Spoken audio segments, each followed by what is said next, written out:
Fretboard logic, arpeggios. An arpeggio is when you play each note of a chord separately, one after another. Triad arpeggios and triads are made up of the same chord notes. Arpeggios play chord notes in sequence, while chords make all notes sound at the same time. That's why sometimes arpeggio fingerings have two notes on the same string. However, in chords, there are no two notes on the same string. For arpeggio shapes, when moving across the second and third strings, the notes on the second and first strings must be moved up by one fret uniformly. Now let's look at arpeggio shapes. Starting with major triads, we'll use the C chord as an example. Root third, fifth on the sixth string. Root third, fifth on the fifth, fourth, and third strings. Same arrangement starting from the root. As for the fourth string, root third, fifth at the 10th fret.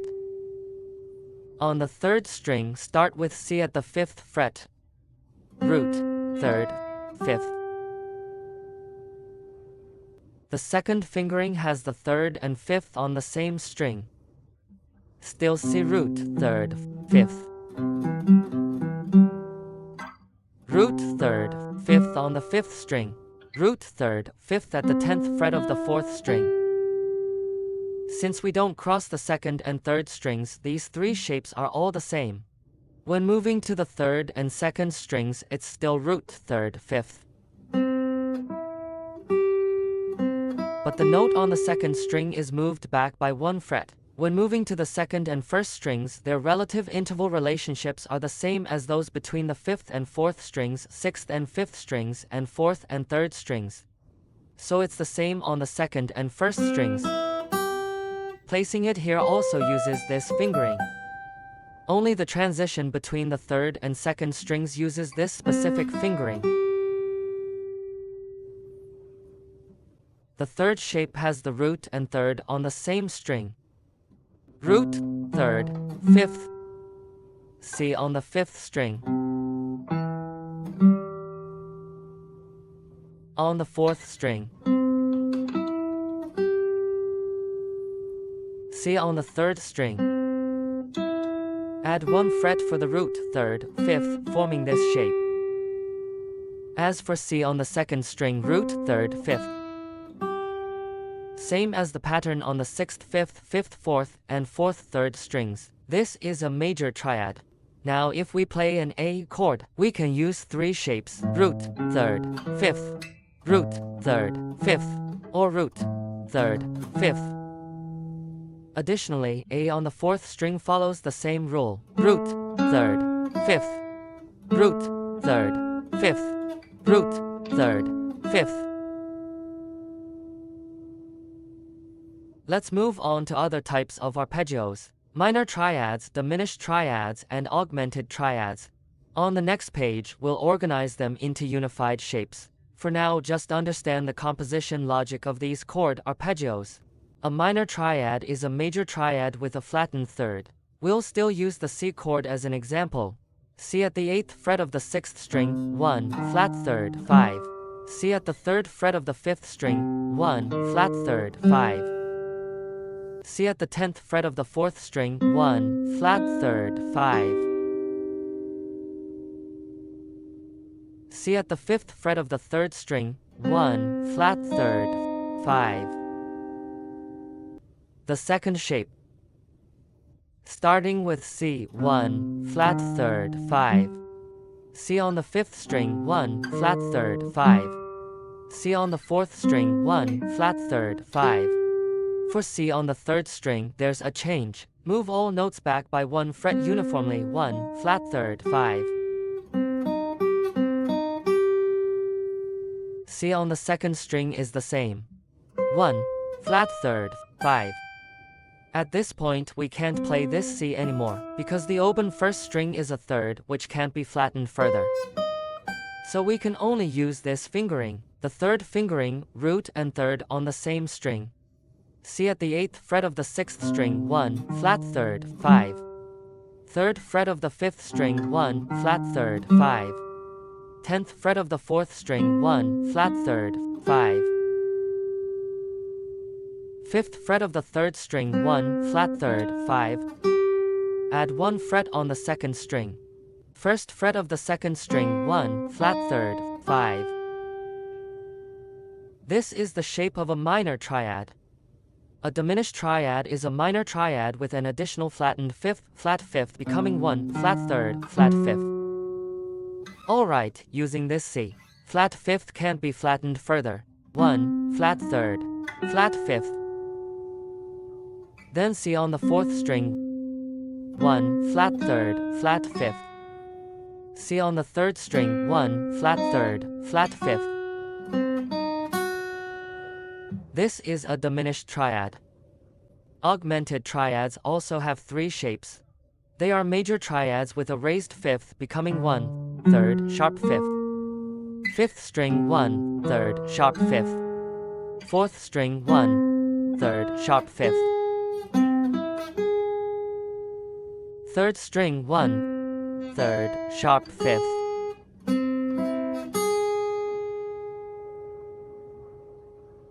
The second shape.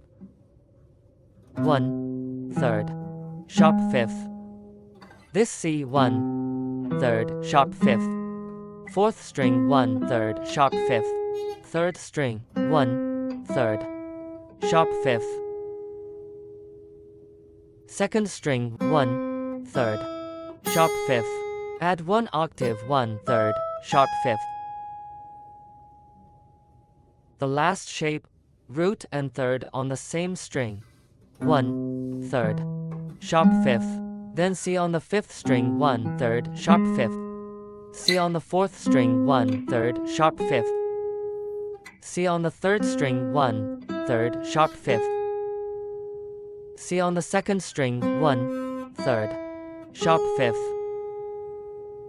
These are the basic structures of the 4-triad arpeggios root 3rd, 5th. On the second page, following triad arpeggio fingerings, starting from the root and extending up and down, we can get the commonly used arpeggio shapes. The chart shows an A chord.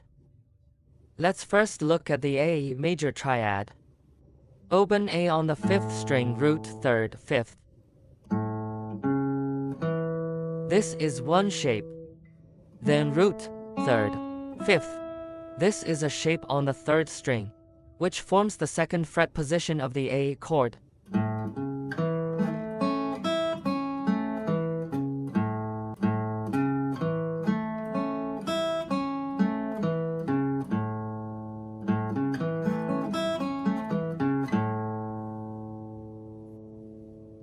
Start with A on the 6th string, play A.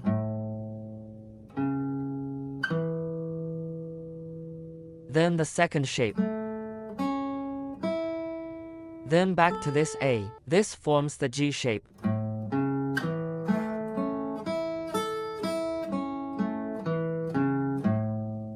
When playing, don't let the strings ring at the same time. Pay attention to finger rolling. Next, use the fingering with root and 3rd on the same string. Root, 3rd, 5th. Then root, 3rd, 5th. Then back to the root. This forms the E shape.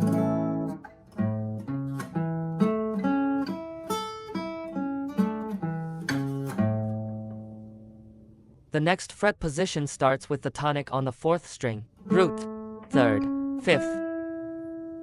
Then root, 3rd, 5th again. Actually, this is the 5th. We didn't mark this note on the chart. Starting from the tonic.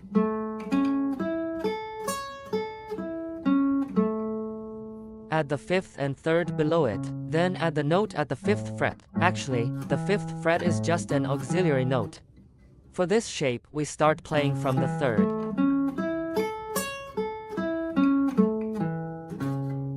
If we add the root at the 5th fret,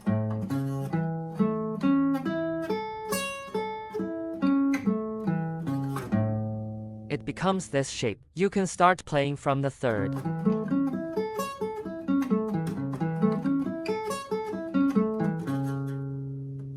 The last shape. Start with A at the 12th fret of the 6th string, play root, 3rd, 5th. Then play root third, fifth starting from A on the second string. This forms the shape. Then add the fifth and third on the sixth string. This forms the C shape.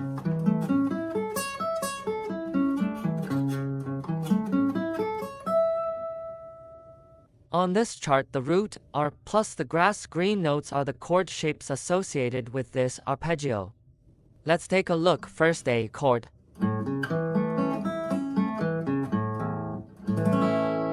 Second G chord.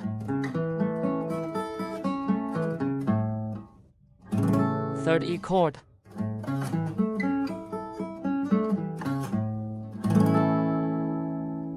Fourth D chord.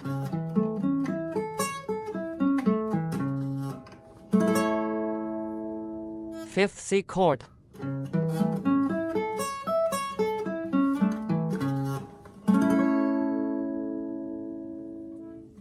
In other words, they are all associated with the chord shapes of the caged system.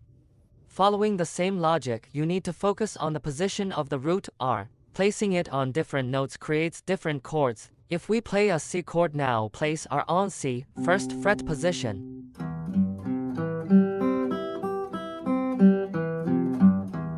Then the second,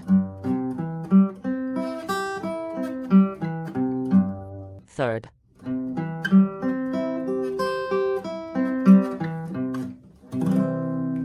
fourth,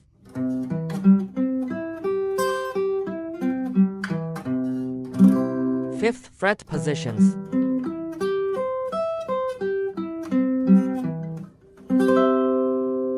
And back to the first.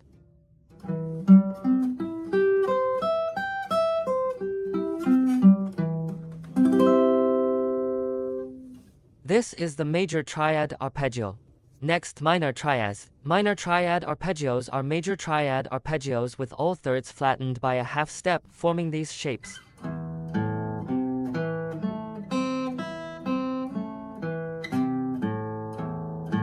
Root on the fifth string, first shape. Second shape.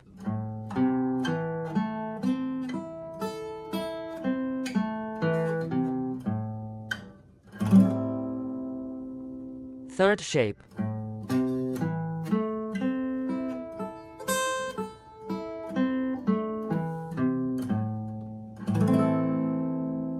Fourth shape.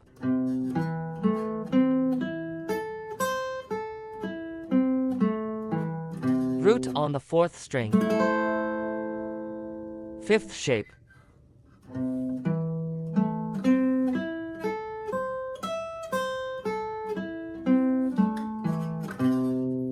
This chord, minor triad, is really hard to press. Let's press it like this, or this way. We can even leave out the root.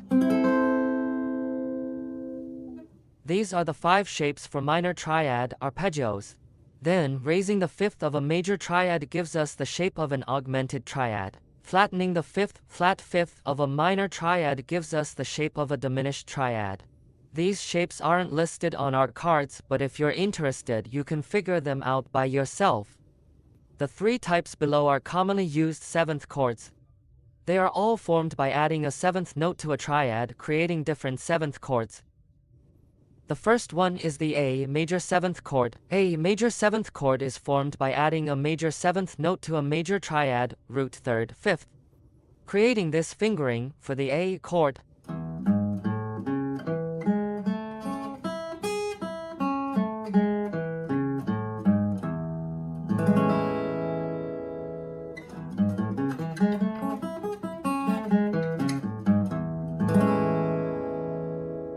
The second shape has its root at the 5th fret of the 6th string, A.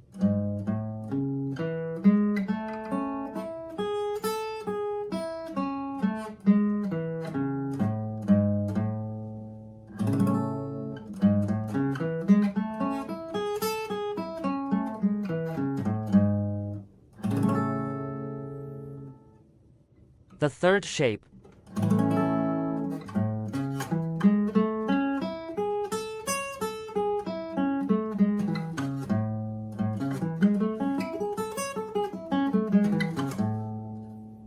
The fourth shape.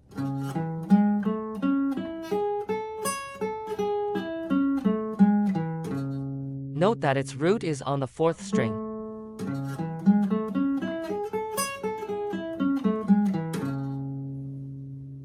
The last shape. Its root is here.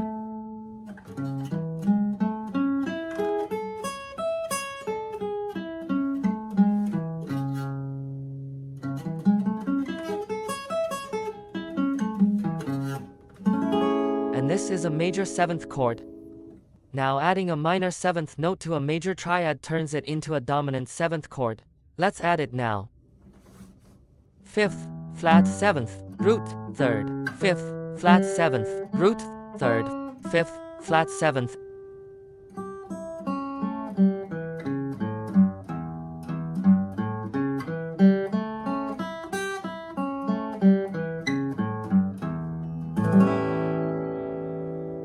Alright, the second fingering.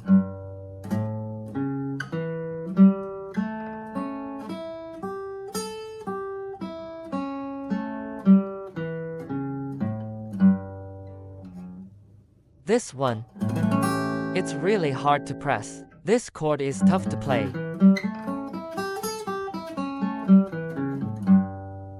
Alright, the third shape is an E shape. 3rd, 5th, flat 7th.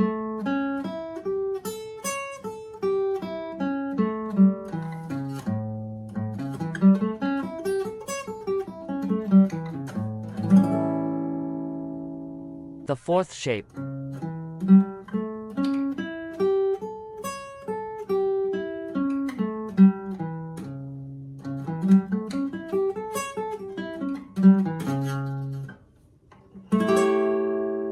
Note that its root is on the 4th string. Then the last one is a C shape.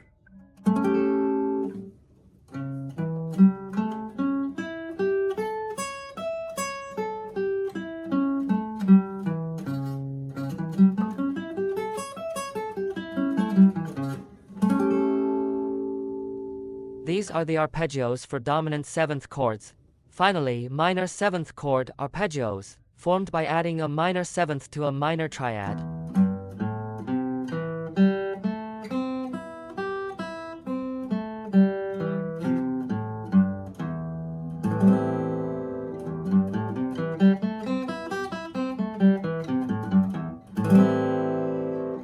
The second fret position.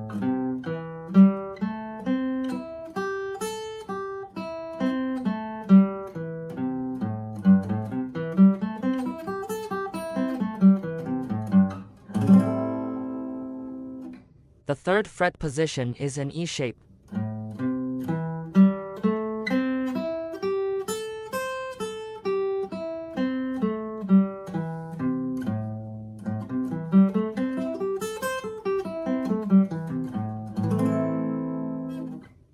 The next fret position is a DM shape.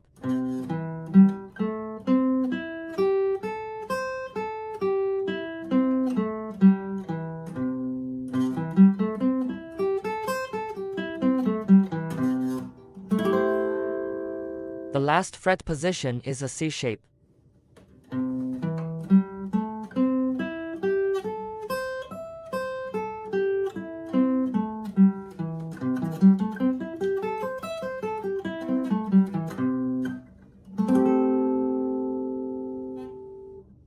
Of course, there are many types of 7th chords. Here we only listed the arpeggio shapes for major 7th, dominant 7th, and minor 7th chords. You can create other chord shapes by altering notes based on these chords. Try figuring them out yourself. We hope you learn the underlying principles, rather than only being able to play by looking at fretboard diagrams and not knowing how to figure out new arpeggios, scales, or chords on your own. Next I'll play the 1-6-4-5 arpeggios in the key of C. See if you can find their fret positions using the arpeggio knowledge we learned today. First, we need to find the root of each chord for 1-6-4-5 in C major. 1 is C. 6 is A. 4 is F. And 5 is G. The first degree is a major 7th chord.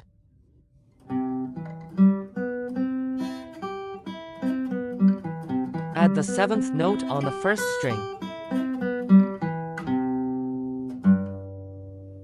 then the 6th degree M chord.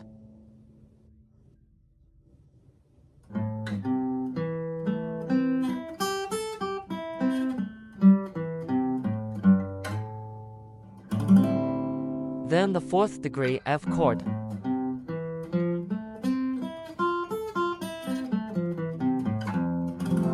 The 5th degree is a dominant 7th chord.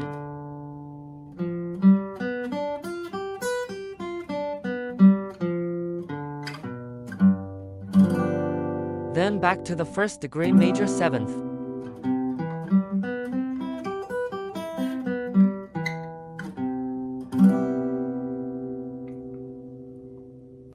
In fact, all chord, arpeggio, and scale shapes are fixed. They can be moved cyclically across the guitar fretboard. These logics and principles are what this set of guitar fretboard logic cards aims to teach you. Alright, this covers all the explanation content for this set of guitar fretboard logic cards. If you have any questions, feel free to leave a message and get in touch with us. If there are parts that need further explanation, we will update them in the course. This course isn't limited to just these few lessons. If new questions arise, we will continue to update the course. Thank you all for watching.